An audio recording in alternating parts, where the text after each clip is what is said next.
আমাকে কয়েকজনে বললো, ভাই শীতের দিনে গরম হাওয়া কেন রুমে আসে না। আসুন তাহলে এ বিষয়ে আলাপ করি, কেন গরম হাওয়া রুমে দেয় না।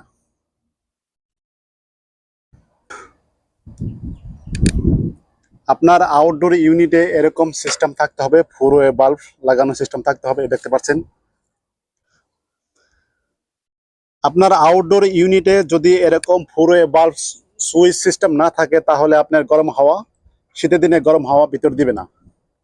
এখানে দেখতে পাচ্ছেন যে ফুরোয়ে বাল্ব সিস্টেম কম্প্রেসরের সাথে দেখতে পাচ্ছেন, এখানে একটা সার্কিট বোর্ড ব্যবহার করছে। শীতের দিনে আপনার যখন গরম হাওয়া ভিতর দরকার, তখন আপনি গরম হিট মোড যদি আপনি ক্লিক করেন, তাহলে সার্কিট বোর্ড বুঝতে পারে এখানে হিট দরকার। তখন এই সার্কিট বোর্ড এটাকে, এই যে ফুরোয়ে যে বাল্ব সুইচ আছে, এটাকে অ্যাক্টিভ করে দেয়। তখন এখান থেকে গ্যাস এই রিভার্স করে দেয়,